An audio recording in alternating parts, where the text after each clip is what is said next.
Hey, what's up YouTube? It's your boy Wade D of Dreams Lab Productions, and today we are going over week 3 of my Beatober recap. Now, if you're unfamiliar with what Beatober is, you can check out my first video here in the card. It goes over in detail what Beatober is, what I was doing for it, and why I went about it the way I did. But without further ado, here is week 3 of Beatober, and we'll meet up afterwards to talk about maybe my favorite production. Let's roll Beatober.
I come to say goodbye. Where are you going? It's on a little trip. Listen, Squeaker, I want you to do something for me, all right? Uh-huh.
Goodbye, buddy.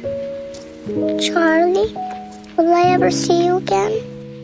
Sure you will, kid. You know, goodbyes aren't forever.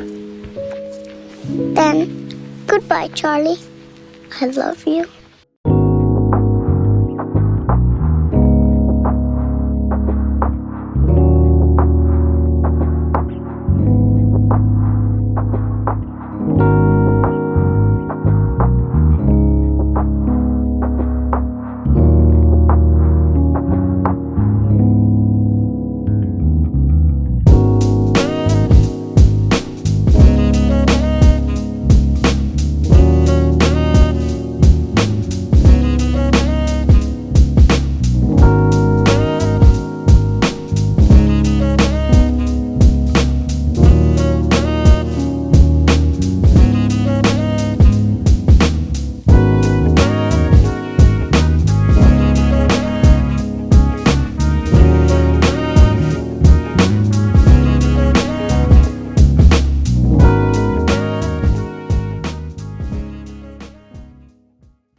I'm sorry. If there was something that I... Hey, you know what? You ain't got to do nothing, Uncle Phil. Hey, ain't like I'm still 5 years old, Ain't like I'm gonna be sitting up every night asking my mom, when's Daddy coming home, Who needs him? Hey, he wasn't there to teach me how to shoot my first basket, but I learned, didn't I? Hey, I got pretty damn good at it too, didn't I, Uncle Phil? Got through my first day without him, right? I learned how to drive, I learned how to shave, I learned how to fight without him. I had 14 great birthdays without him. He never even sent me a damn card. To hell with him!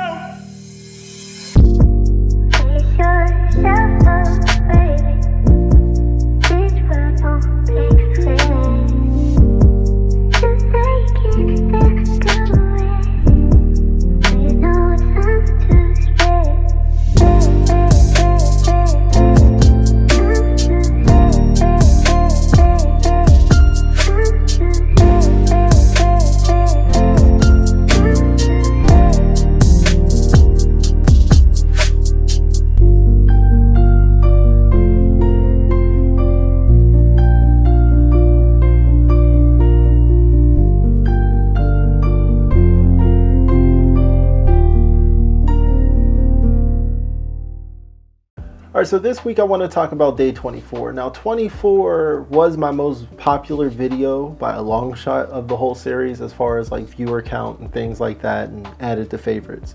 Now, I would love to be totally delusional and say, yeah, that's because I killed it. It was the best beat ever. But I do know that opening scene coming from Fresh Prince did pull on a lot of heartstrings, and that's probably more of where that came from, but just let me live in Delululand, all right?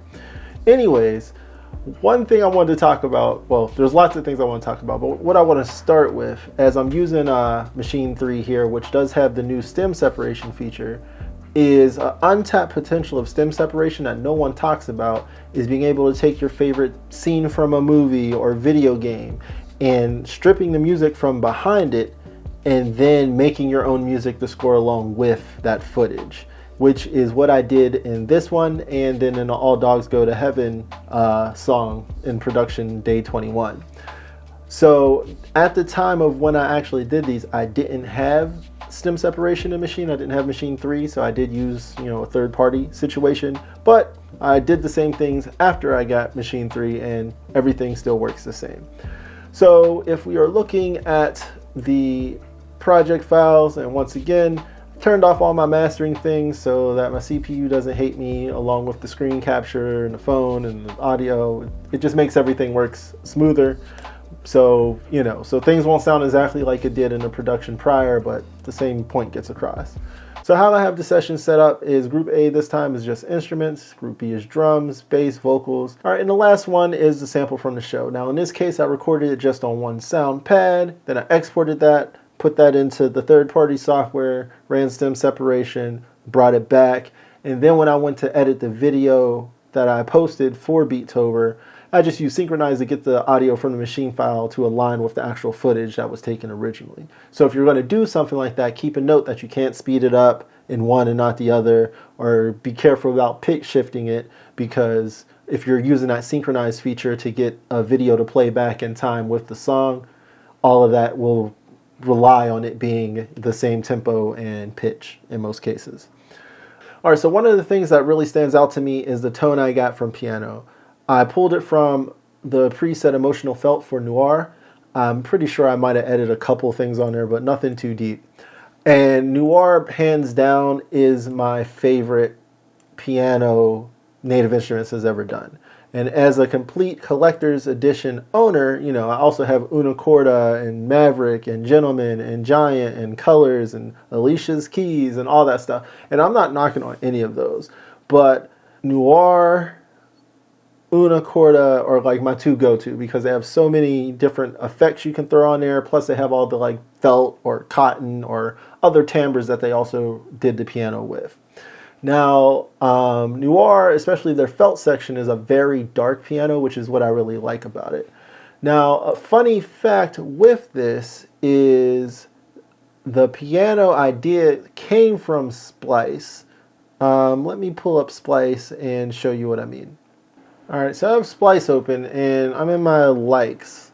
And that's important to note. So with Splice, you can like different samples, as you can see by this heart symbol here. Now, on the other side of it, this plus sign means if you downloaded it or not. So I came across this sound, and it's being stretched for the tempo, which is causing, those weird artifacts that you might hear. There is a sustaining note throughout all these chords that I love, but I wanted it to grow in pitch as it went higher.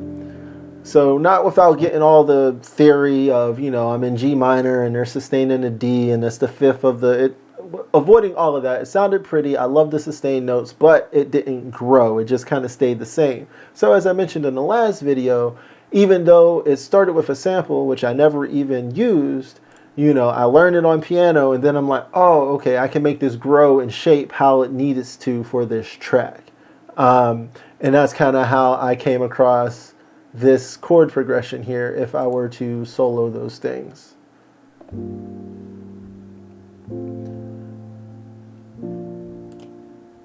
Very simple, very spacey in the sense of it leaves a lot of space for other things to happen around it. And it then links up with this piano from my Mo 8. And eventually I'm going to make an instrument that already blends these two things together, but it's a very bright piano and it has strings that accompany it. And on the second half of this scene, it really shines.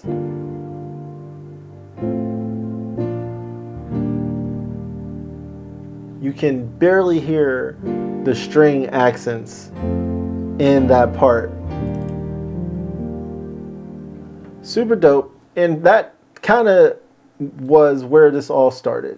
From that splice sample into what I have going on here. And if we go back to this part, I have a couple harps and different things that have accented, but it really just all evolved around this here.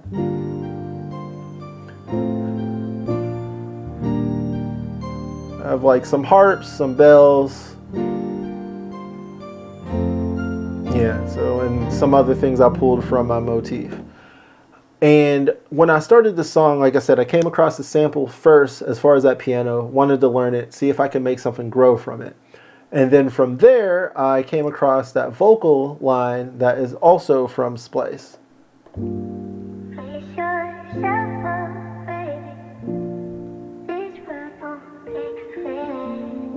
All right, and from that vocal line and the piano where the lyrics are talking about play fair, that is what created the whole mood and idea of what propelled all these other things that kind of glue that sense of hope and desperation or emotion and inspiration, depending on how you perceive that, to grow this track.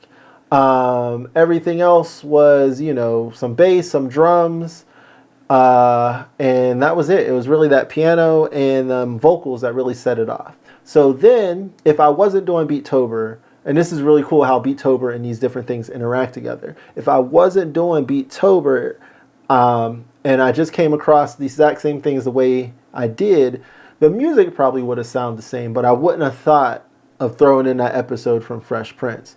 Once I made the beat, and you know, I'm here on my second scene, which is kind of the meat and potatoes of it, if I play it here.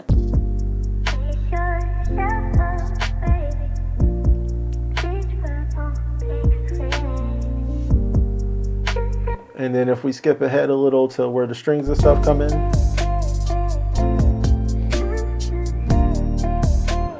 I was really trying to think of, okay, well, what kind of intro can I have that just won't be a piano? Like, how can I have everything grow to that? And it took forever. I had nothing, you know, I wasted probably an hour just on that process and I couldn't think of it. Time was running out, you know, it was getting late at night and I'm just like, forget it, you know, I'll find something that makes people think of that whole, you know, dust yourself off, life isn't fair kind of vibe.